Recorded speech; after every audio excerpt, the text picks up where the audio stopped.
خدا اپنی قدرتوں سے ظاہر ہے، وہ اتنا ظاہر ہے کہ اس سے زیادہ کوئی ظاہر نہیں ہے، لیکن وہ اتنا پوشیدہ ہے کہ اس سے زیادہ پوشیدہ کوئی نہیں ہے۔ کیوں؟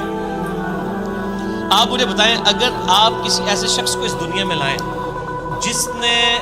جس کا یہ کبھی ایکسپیرینس نہ ہو کہ مرغی کے انڈے میں سے چوزا نکل سکتا ہے، اور آپ اس کو بتائیں یہ دیکھو یہ مرغی نے جو انڈا دیا ہے نا، اس کو ذرا توڑو، وہ توڑ کے دیکھے، اس میں ایک لیسدار مادہ نکلے، اس کا ایک کور ہو، پھر آپ اس کو کہیں کہ یہ جو انڈا ہے یہی مرغی 22 دن کے لیے اپنے نیچے رکھے گی یا کسی مشین میں ہم رکھیں گے، اس میں سے ایک زندہ مرغی اور نکل آئے گی چھوٹی سی۔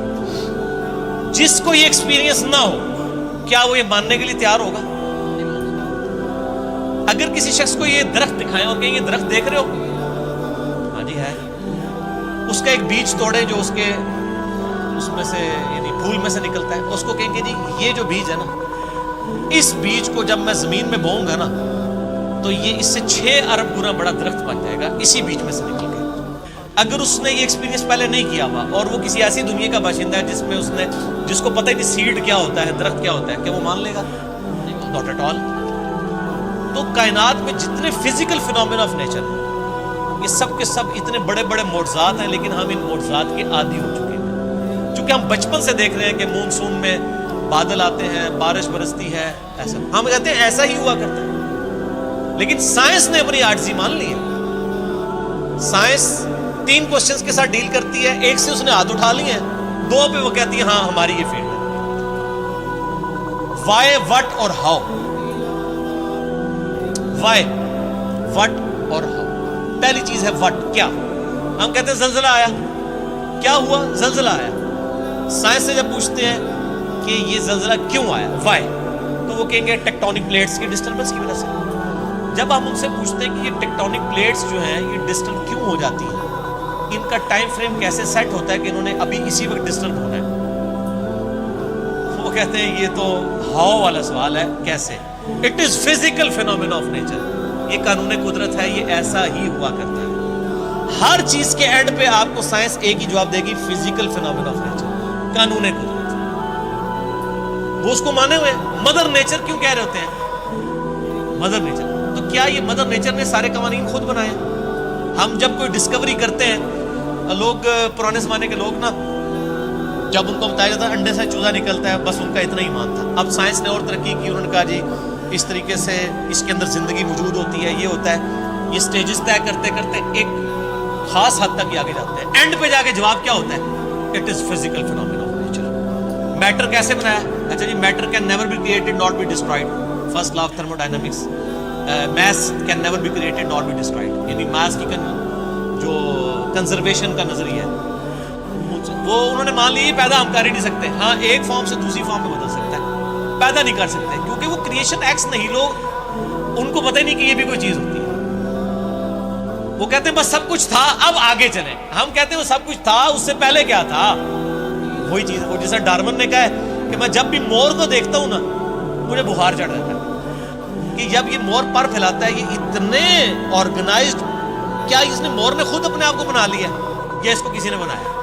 اگر کسی نے بنایا ہے تو کریٹر کا کانسیپٹ تو الٹیمیٹلی، پھر آخری جو کوسچن تھا وہ گاڈ کو کس نے کریٹ کیا، اس پہ میرا وہ لیکچر تھا، ہو کریٹڈ گاڈ، اور جدید شیطانی وسوسوں کا تحقیقی جائزہ، an intellectual reply to professor Richard Dawkins جو آکسفورڈ کے پروفیسر ہیں، ان کی کتاب دی گاڈ ڈیلوژن جو اس وقت ٹیکسٹ بک سمجھی جاتی ہے چیز، اس کے جواب میں میرا وہ لیکچر تھا، میں نے اس میں میتھمیٹیکلی اس چیز کو ثابت کیا۔ جتنے فزیکل فینومینا آف نیچر ہیں یہ صرف ایکسپلین کرتے ہیں یہ چیز کیسے ہو رہی ہے، لیکن یہ اس کی اوریجن کیا ہے؟ سورج مشرق سے نکلتا ہے، یہ ایک انفارمیشن ہے، اس انفارمیشن نے سورج کو پیدا نہیں کیا۔ اب جتنے میتھمیٹیکل فارمولے، میتھمیٹیکل جتنے بھی ایکویشنز ہیں وہ ایکسپلین کرتی ہیں ورکنگ کو، ان ایکویشنز نے اس چیز کو پیدا نہیں کیا ہوتا۔ سورج کے اوپر آپ کیمیکل فارمولے لکھ لیں، یہ ہیلیم سے بنا، ہائیڈروجن، یہ فارمولے ہیں نا، کیا ہیلیم نے سورج کو پیدا کیا؟ ہائیڈروجن نے پیدا کیا؟ وہ تو خود پیدا ہوئی ہوئی ہے۔ تو ہر چیز کو ڈپ ڈیک کریں گے ایک supreme being, supernatural agency, supreme authority کی طرف آپ کو گائیڈنس ملے گی، اور وہ ہر چیز انسان اپنے اوپر غور کر لے سر، میری مرضی کے بغیر میرے گردے روزانہ 25 دفعہ ڈیلیسس کر رہے ہیں، میری مرضی کے بغیر میری آنکھیں روزانہ 12,000 دفعہ چمک رہی ہیں، 23,000 دفعہ سانس اندر اور 23,000 دفعہ باہر میرے پھیپھڑے کر رہے ہیں میری مرضی کے بغیر. میری اپنی، میرا دل روزانہ 1,00,000 دفعہ دھڑک رہا ہے، 10,000 لیٹر خون پمپ کر رہا ہے میری نسوں میں، جس کی لینتھ 1,00,000 کلومیٹر ہے. یہ تو آج سائنس کی برکت ہے نا. ریویلڈ نالج کے بعد یہ ایکوائرڈ دو ہی نالج ہے نا اسلام میں، یا ریویلڈ نالج ہے وہی کا علم، یا acquired knowledge, knowledge obtained through observations and experiments. Definite علم ہے. اسی ایکوائرڈ نالج نے آج ہمیں اس قابل کیا. یہ میری ویڈیو ریکارڈ ہو رہی ہے. آج انسان کو اللہ تعالیٰ نے کتنا ایک ترقی کروائی کہ اس نے کیا کچھ نہیں کر لیا. لیکن بایولوجی کا ایک لا انہوں نے فائنل کر لیا کہ living things can never be created out of non-living things. زندہ چیز زندہ سے ہی بنتی. انڈا کوئی نہیں بنا سکتا سائنٹسٹ، سیڈ کوئی سائنٹسٹ نہیں بنا سکے گا، وہ درخت میں سے ہی لینا پڑے گا.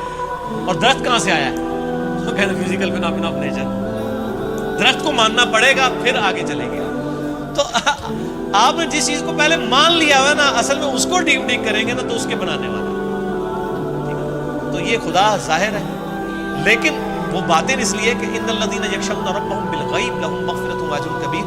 جو لوگ بغیر دیکھے اپنے رب سے ڈرتے ہیں ان کے لیے ہے مغفرت اور اجر عظیم. ورنہ تو امتحان رہے گا. یہ دنیا امتحان کا اسی لیے ہے کہ اللہ تعالیٰ صرف اپنی قدرتوں سے حیا ہے، خود بیک فٹ پہ. مجھے تو ہر چیز میں خدا نظر آتا ہے. مجھ سے پوچھیں، میں جب تربوز کاٹتا ہوں نا، میں پریشان ہو جاتا ہوں کہ یار اتنے سے بیج سے اتنی آرگنائز فارم میں یہ تربوز بنا، جس میں کروڑوں تربوزوں کا ڈیٹا موجود ہے. وہ جتنے بیج ہیں، ایک ایک تربوز، پھر اس سے آگے تربوز، پھر اس میں مٹھاس ہے، پھر اس کی ایک بار کھال ہے. اسی کو آپ کاٹ کے باہر رکھے خراب ہو جاتا ہے. ویسے یہ آپ کی ڈیری پہ تربوز پڑے رہتے ہیں، خراب ہی نہیں ہوتے ہیں. کاٹنے کی دیر ہے، فریج میں رکھنا پڑ جاتا ہے آپ کو. تو سر ہر چیز میں خدا